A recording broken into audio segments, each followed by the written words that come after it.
Sorry, I was waiting for the little dot to come on. Hi. Hi, Lucy. Thank you for joining us. We are doing a series for care home managers to hopefully support them in their roles and to give them options of where they can go should they need support.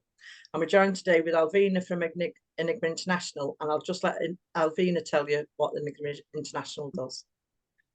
Hi everybody. Thanks, Norma and Lucy.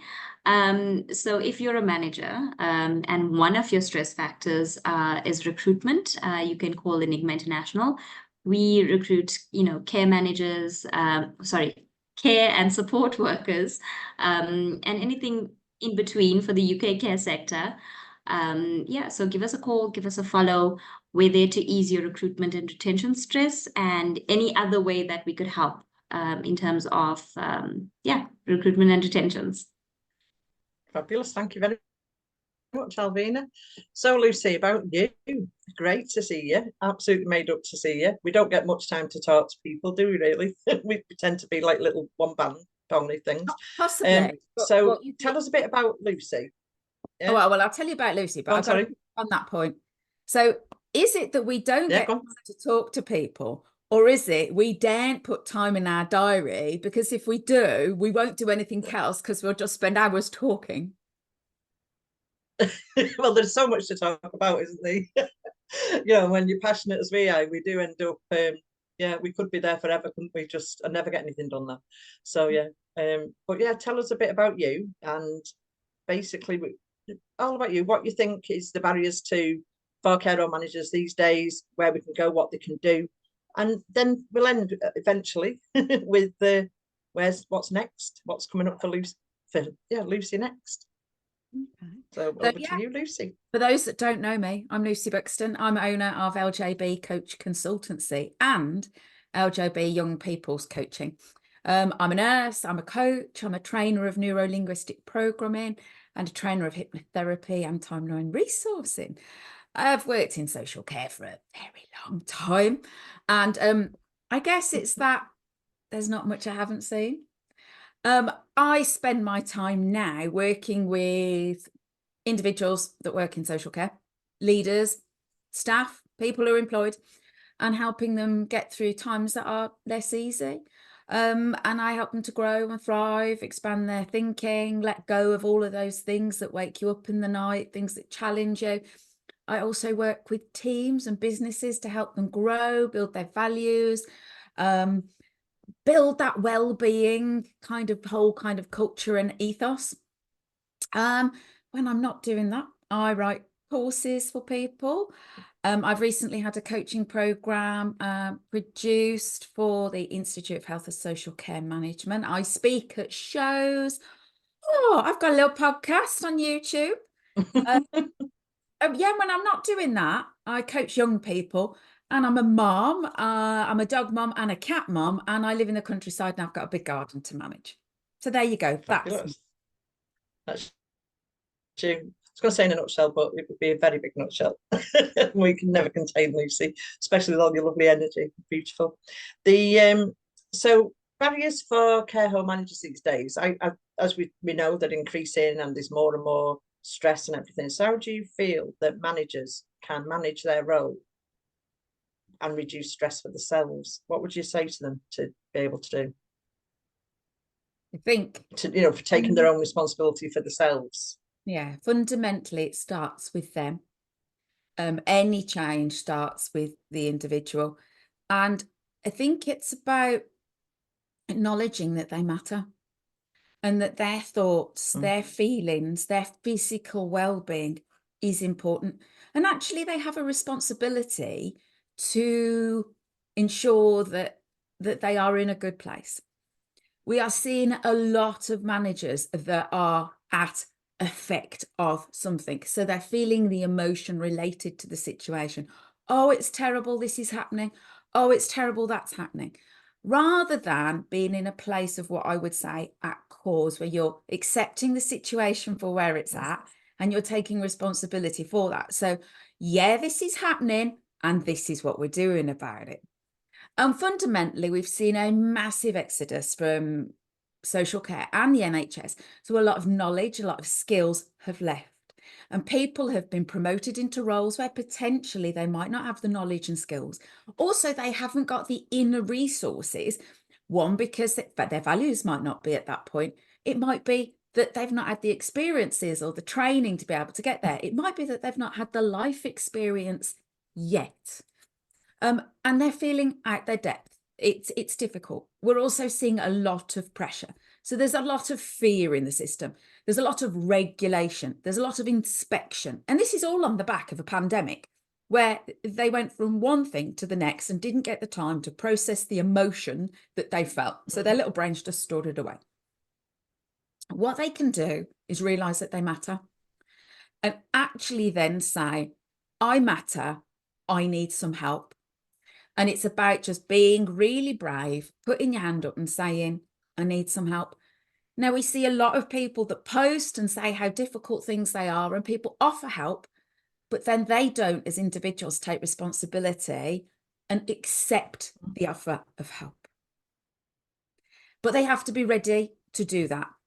And they have to realize that they're not going to be judged and that they don't need to have that fear. I completely understand that their fear is real to them and that their feelings are valid. But just to know that there is support, but people can't force you to take the support. You have to want to do it for yourself.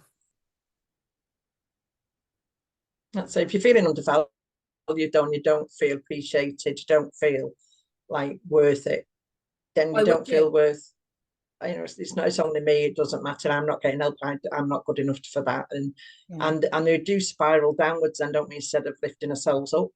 And yeah, and it's a really valid point really when you're saying they're coming from a place of effect and not cause. And it is difficult as a person to be able, sometimes even in any walk of life, to be able to pull that round and say, actually, I'm worth more than this. Yeah. So it's that first step, isn't it? And I think you know, it's a great guy, Pete Cohn, was saying the other day, the best way to start is to stop. So perhaps they'd all need to stop and just go, actually, where am I? Who am I? Why am I doing this? And what do I deserve? And really start from that bit. So like he says, start with the stop, and let's you know, basically assess themselves, I suppose, isn't it, before you can assess anything else. If you're going, you know, if you assess yourself and then you get the help you need, that's going to escalate into, I mean, your duty of care, obviously, to everyone else. But yeah, it does come back to having a duty of care to yourself first, doesn't it? It does, absolutely. And it's that old analogy of you can't pour from an empty cup. But actually what you need to do is fill your cup and then pour from the abundance. Because if you're pouring from the cup, you're emptying the cup. And when that's a fabulous point.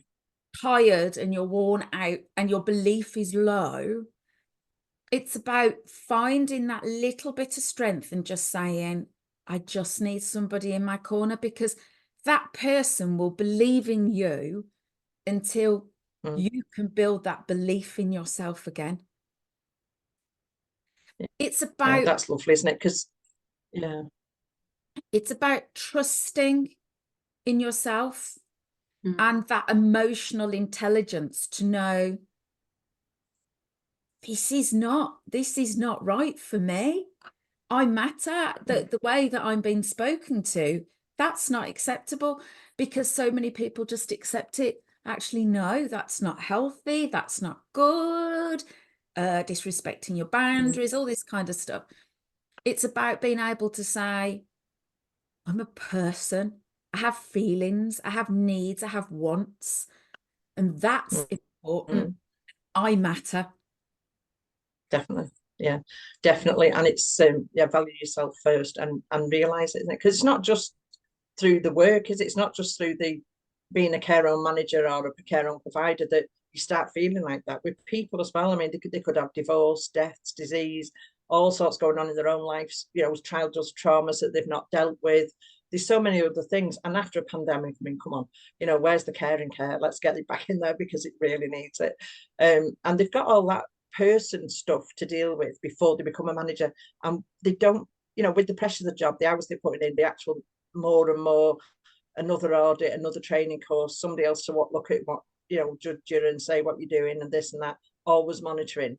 That's enough to drain anybody's soul, isn't it, really, of you know, It's that where do I go mindset from of- here? You know, It is absolutely. It's that mindset of that constant being judged. I mean, somebody said to me yesterday, don't judge me. And I actually had to say, judgment is not in my values. That's yeah, not that's what lovely. I'm not Yeah, here to yeah, judge you. It's not something yeah, that I would even consider.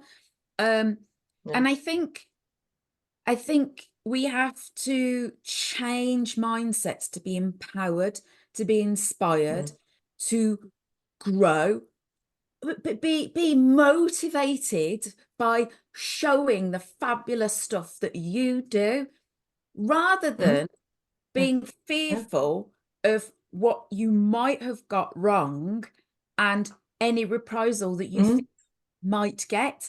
I mean, fundamentally, it's a massive shift. It isn't just about the individual, it's about the culture of the whole sector. People may agree, they may not. My opinion is that social care as a whole hasn't got a growth mindset, a positive, encouraging, inspiring, empowering culture. It is very much driven on follow the rules and do as you are told or as I say. And that keeps people restricted. Whereas we've gone through a global pandemic, people's values are being shifted. And we're not being given the guidance and the leadership to be able to say, this is where we're going, this is what we do. And this is where working with somebody independently is really good, because it gives you a different perspective. It gives you a different viewpoint. You're able to change your reality glasses, for example. So if I'm an overwhelmed, stressed out, challenged manager, then everything in my world is going to be overwhelmed, stressed and challenging. I'm going to look at my emails Yes, fair point. Yeah, and I'm already overwhelmed, stressed and challenged. yeah, But what if it was, there's 200 yeah. emails in there. I'll do 25 now, 25 later, and the rest are CC'd and then we're all dealt with Yeah. yesterday.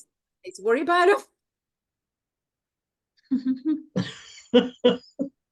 Yeah, it is finding them tips and strategies, isn't it? When going back after annual leave or long term, one of the things I do on my thing is packages for care managers coming back in after like long term sickness or bereavement or maternity leave or whatever, and basically, or even annual leave sometimes, if they're going home for an extended time. And one of the things I find is that the biggest thing they think about is how many emails will they have. And I said, what are you bothered for? Go in, just put your top person in, your managing director in, answer their emails, put your regional manager in, answer theirs. The rest have been dealt with. Anything urgent will be dealt with. And they're the only two people they need to know, isn't it? And it is just putting them little hints and tips and strategies in to stop them getting like that. I mean, I can come. No, I was going to say, I said to a client yesterday, one of the young people I work with, I said all of these things that they're learning, all these tools and these strategies are things that they could put in their bag. And actually for them, we suddenly developed them a Mary Poppins carpet bag. So it was a tangible place where they could put stuff and think, actually, in these moments where I'm feeling these feelings, what do I need to pull out of that bag to use?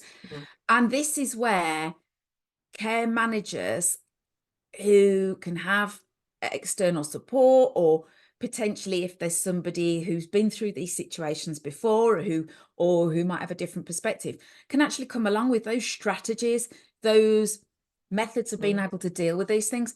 So things like, how many managers do you see talk about on call and getting phone calls all the time?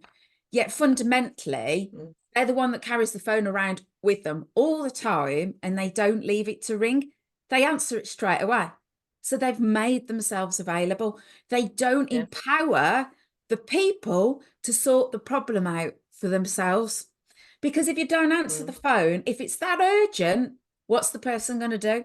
They're going to ring you back. Yeah. Well, they're going to leave a message.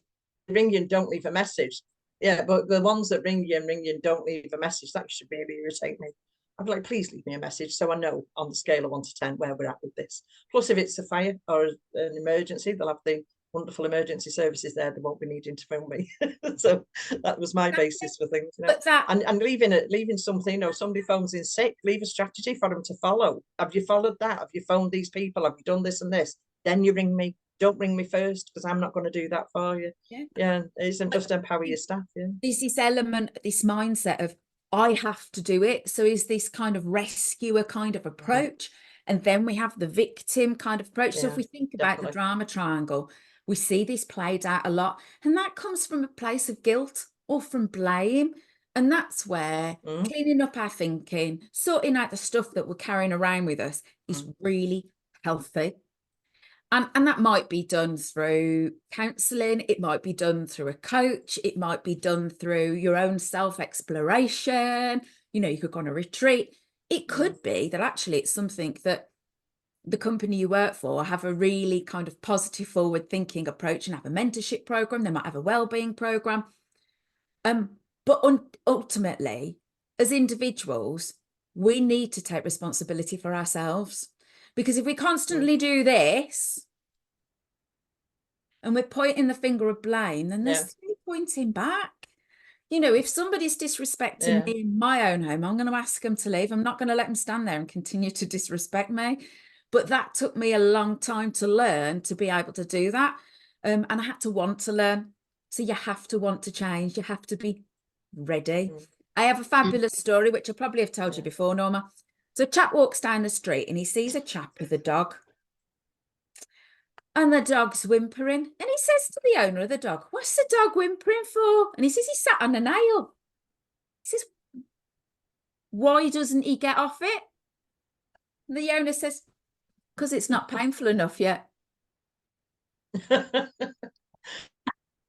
is a fabulous analogy, isn't it? That's a good one. Because that's what they do, isn't it? They wait till that, and then they end up a broken person, and it's far too late to fix. You know, it's you know, sometimes you break a vase, sometimes you can't put it back together. Yeah, absolutely. But it doesn't have to get that painful, does it, Lucy? You know, we can stop and assess right now. Stop and assess and look and think, do I actually need a bit of help? Do I just need a conversation? I mean, especially virtual. I mean, most of my work is virtual. I do the odd in-person thing, but most of it is virtual. So I can speak to a manager as and when they want to. I mean, if they're having a break or, you know, they just want 5 minutes and they WhatsApp or whatever, I get back to them as soon as I can. And they just, you know, all me. So I'm not going into the homes having pressure. I'm not going in and looking at the staff. I've not got people saying who's in the office with you know, none of that's there. It's private, it's confidential. It's literally through this wonderful technology we have now. And that's a bonus to it, isn't it? They want, you know, Absolutely. It's cool. And there's so much. Like yourself, it's online, it's in person. But, you know, for me, it's not just that. It's people just drop me messages and we'll have a few back and forwards. I'll be able to put a different perspective. And then all of a sudden they're like, "Yeah, I didn't think of it like that. Oh, what about that?" And you know what? It's no skin off my nose. Yeah, it's that's it. For them because it's like ripples on a pond, isn't it? Yeah. And I've met my purpose. It affects the residents. Yeah. It's beautiful because at the end of the day, it's the people. Sorry. I was gonna say I wish we could bottle little Lucy's up and just spread it everywhere. Yeah, we do. We need to clone Lucy. Everybody have a little bit of Lucy. Clone them, we'll be fine. I don't know that if the world could cope with more Lucy's in it, to be perfectly honest. Yeah, I think the world would struggle. No. I really genuinely do think the world would struggle if there was more of me in them. It would be a happy, beautiful struggle, a positive struggle, wouldn't it? But you see, the thing is that this and everything I talk about has come from a life of experience of things that have been less easy. I've been there. Not only have I been there as a manager, not only have I been there as regional support, not only have I been there as a head of compliance and a nominated individual, I've gone through a divorce. I've had a miscarriage. I have been a single mum for years. I lost my mum. I nursed my own mum. You know, I lay my own mum out. I did last offices for my own mum. That's massive. And my daughter has struggled immensely. My own daughter was sectioned. You know what? I get it. I also know That's it. That's the thing with it, yeah. I also know you can come back through it. I know you can get through the other side, but fundamentally you have to accept the reality for where you're at right now, whilst you still hold on to hope. So it's the Stockdale paradox. You have to accept that, yeah, you know what, it's really not good right now in whatever situation you're in. And no, it will get better. Yeah. That's It's beautiful. beautiful. Like, Beautiful. you made me so emotional right you know, now. life yeah, it does. It really gets you. This is why she's so beautiful. I do have it that comes from the heart, doesn't it? And but you know, when you take into something your own personal stuff, your life experiences, and you know, we, like you say, you've got some, I've got a bag of them as well, and that's what you use. But it's the resilience we've built up through them experiences and not giving in, and to actually say help and taking that. And we you know, it's not just what we can do work wise, but what you can do person wise as well, because behind a business problem is a person problem. We've got to admit that. Yeah. And then, you know, if you get to the person and so, you know, help the person to develop and grow and understand themselves, however long that takes, and let them dip in and out when they want to, like I say, no judgment, more curiosity than judgment, I think, to know what's going on with somebody. And then, you know, when we can get to that level, that can have such a massive effect. And the more people it touches, it's like a wave of more, you know, new care coming in. And perhaps that's what we need to do, is a new care wave, where we start washing away this old way of looking at people and dealing with people and expecting this and that. Yeah, and can throw that big stick away and let's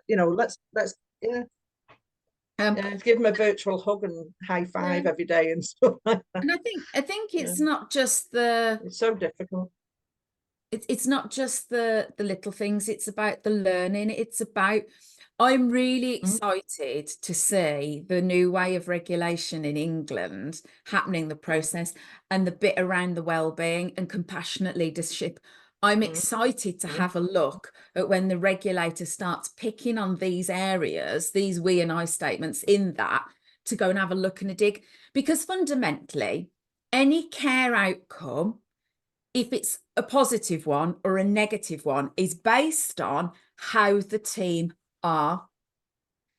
And this is why I ended up going a lot along the route that I did, because over the years of my career, I've always been like, hang on a minute, this isn't just about a care outcome that hasn't been achieved effectively.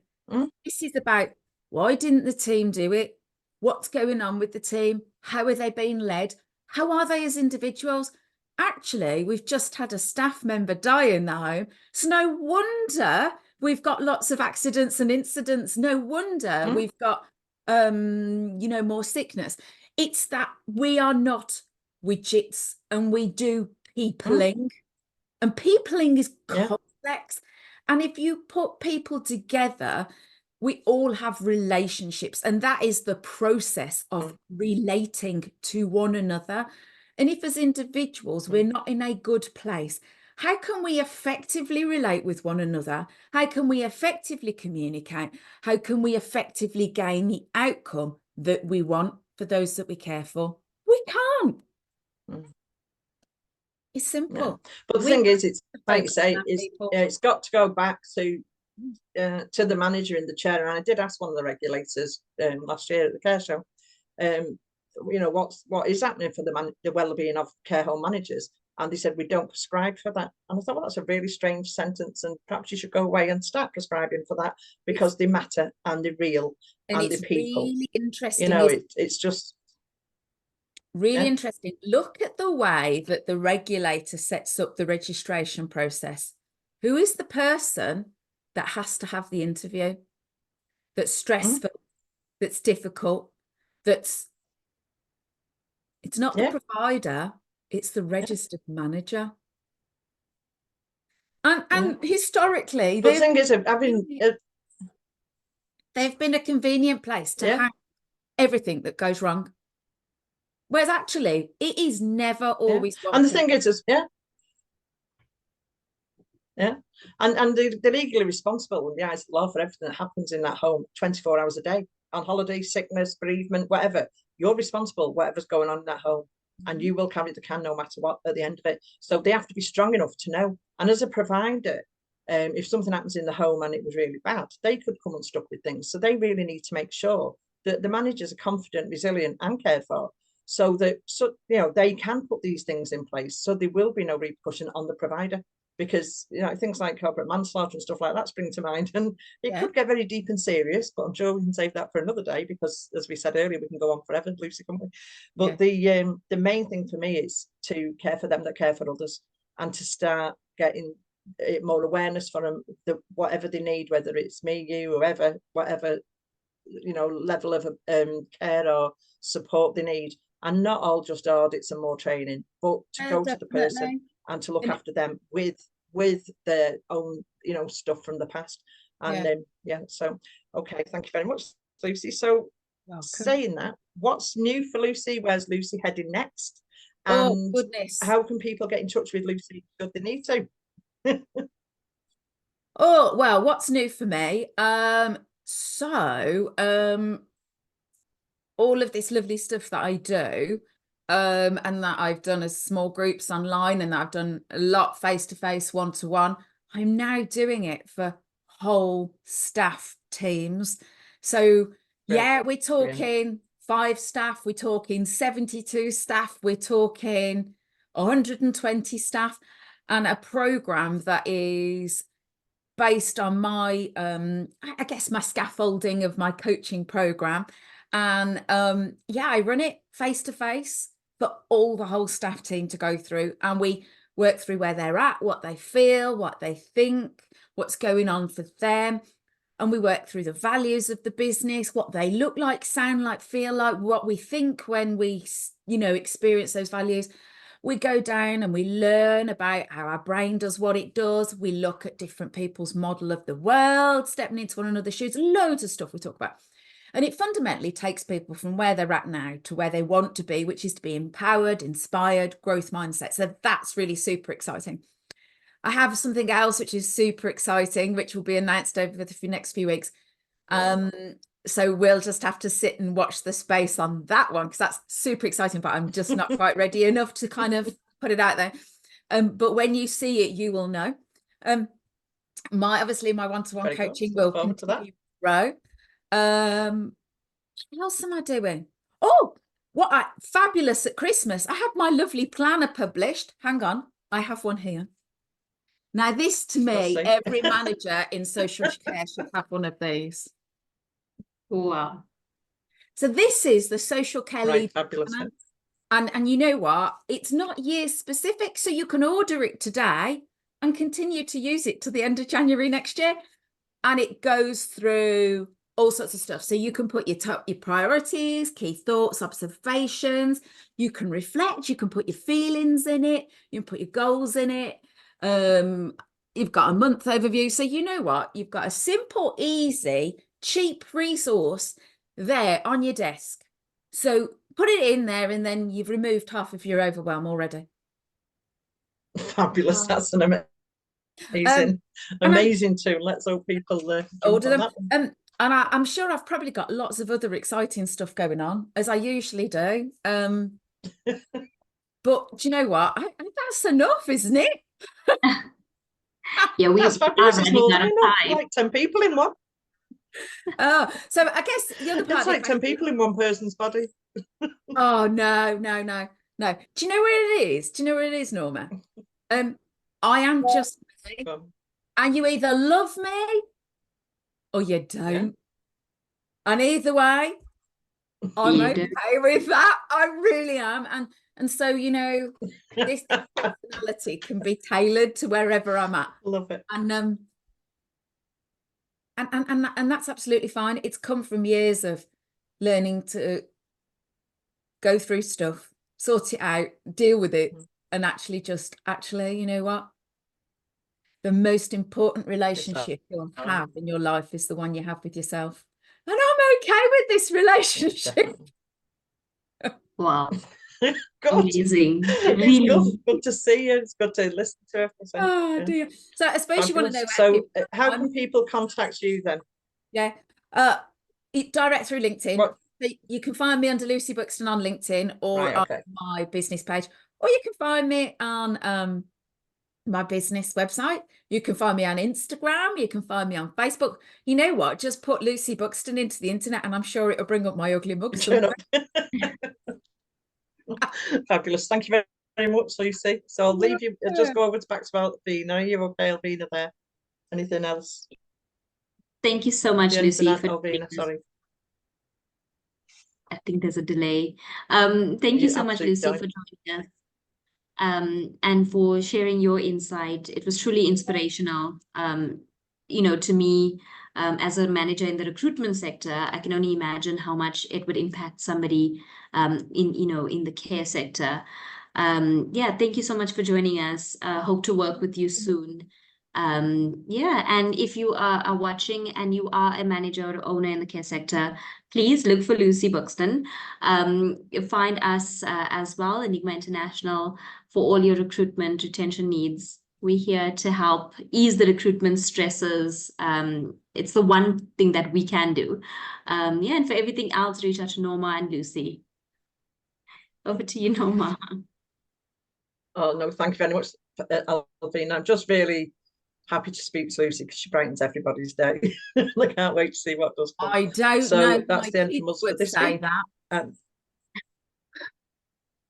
Sorry, say again. I don't know if What my do your kids are saying? I don't know if my kids would say that. Well, I'm not going to even answer that one. I'm just going to leave it there.